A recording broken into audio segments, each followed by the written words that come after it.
Hello my dear friends, welcome to my YouTube channel. आज की इस क्लास में हम डिस्कस करेंगे कुछ इडियम्स एंड फ्रेजेस जो एसएससी सीजीएल प्रीवियस ईयर में आ चुके हैं और आपके एग्जाम पॉइंट ऑफ व्यू से इंपॉर्टेंट है। अगर आप किसी भी गवर्नमेंट कॉम्पिटेटिव एग्जाम की प्रिपरेशन कर रहे हो तो आपके लिए क्लास हेल्पफुल होगी। क्लास को एंड तक देखना। छोटी सी क्लास है, क्लास अच्छी लगे तो वीडियो को लाइक और चैनल को सब्सक्राइब करना ना भूलना।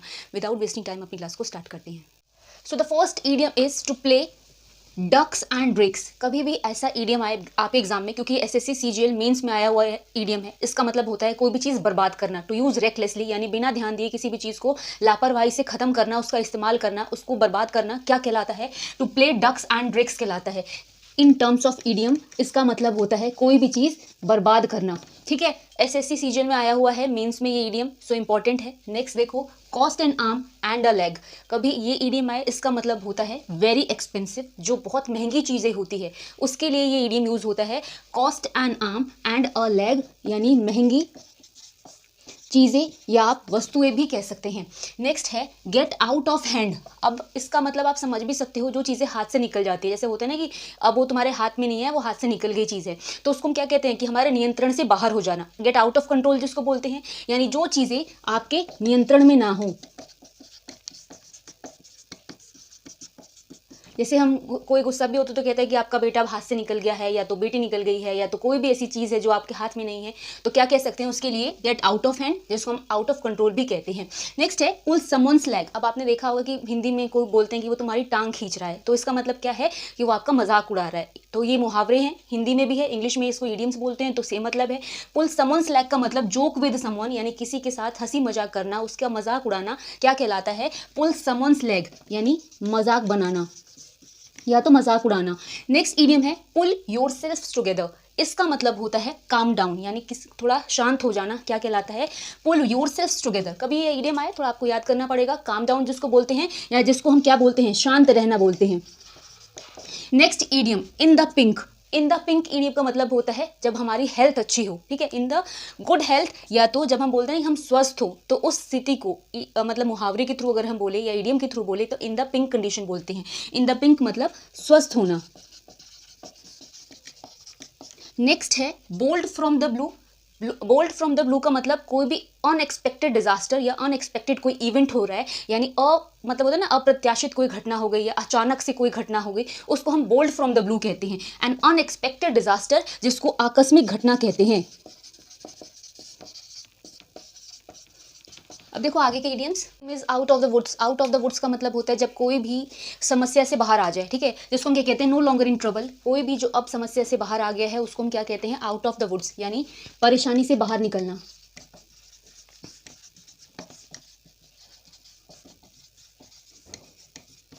नेक्स्ट है कट टू द क्विक। इसका मतलब होता है हर्ट इंटेंसली, मतलब किसी को भी चोट पहुंचाना, किसी को भी हर्ट करना। ठीक है, क्या कहलाता है? Cut to the quick.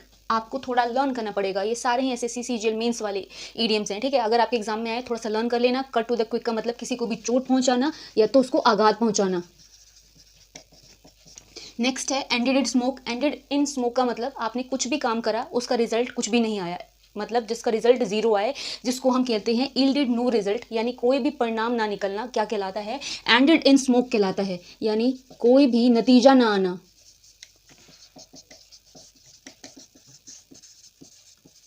Next idiom है ऑल ईयर्स। ऑल ईयर्स का मतलब जब आप काफ़ी अटेंटिव होते हो, यानी ध्यान लगा के रहते हो। जैसे आपने सुना होगा क्लास में कि बोलते हैं ना कि आप सारे अटेंटिव रहो, तो अगर हमें ईडियम्स की लैंग्वेज में बोले तो ऑल ईयर्स भी बोल सकते हैं, जिसको हम क्या कहते हैं? ध्यान देना, अपना मतलब कहते हैं कान खड़े करके रखना। तो उस तरीके से आप याद कर सकते हो। अटेंटिव मतलब ध्यान देना बहुत ज़्यादा।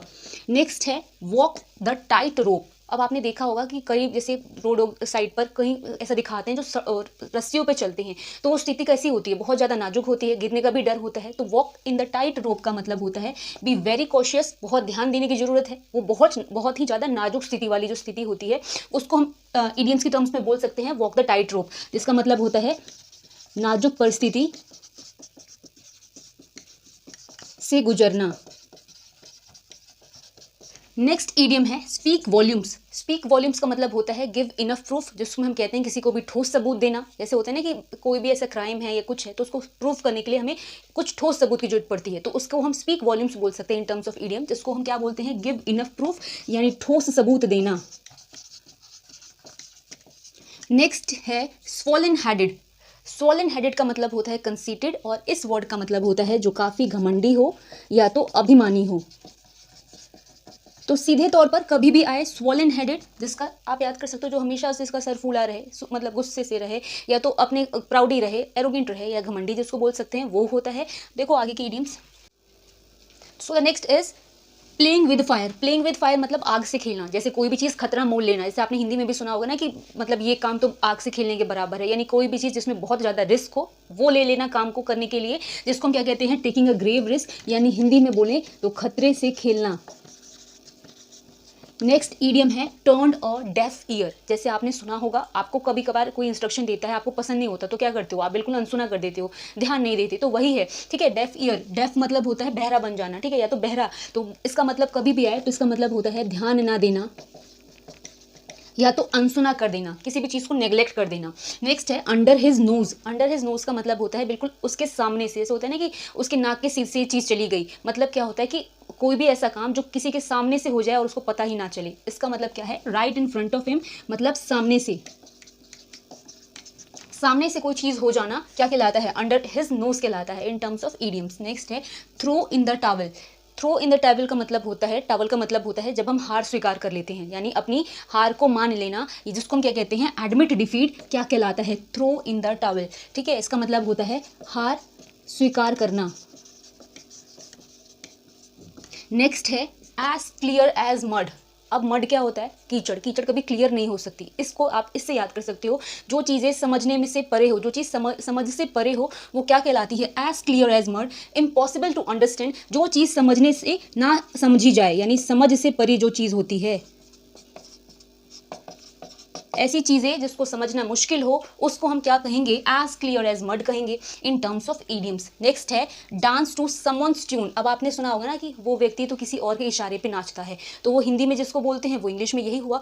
डांस टू समवन्स ट्यून का मतलब do what others want you to do, जो दूसरे चाहते हैं, जब आप उसकी उनके बातों को करते हैं पूरा, तो क्या कहते हैं, उसको हम क्या कहते हैं, डांस टू समवन्स ट्यून, जिसको कहते हैं दूसरों के इशारों पर काम करना। सो माय डियर फ्रेंड्स, ये बहुत छोटी सी क्लास थी, बट एसएससी सीजीएल के पॉइंट ऑफ व्यू से इंपॉर्टेंट थी, क्योंकि एसएससी सीजीएल मेंस और एसएससी सीजीएल प्रीवियस ईयर में ये क्वेश्चंस आए हुए थे इन ईडियम्स के ऊपर। सो ये क्लास यहाँ पे फिनिश हो रही है। अगर आपको समझ में आई हो, अच्छी लगी हो, तो वीडियो को लाइक और चैनल को सब्सक्राइब जरूर करना। मिलेंगे नेक्स्ट क्लास में, तब तक के लिए थैंक्स फॉर वॉचिंग।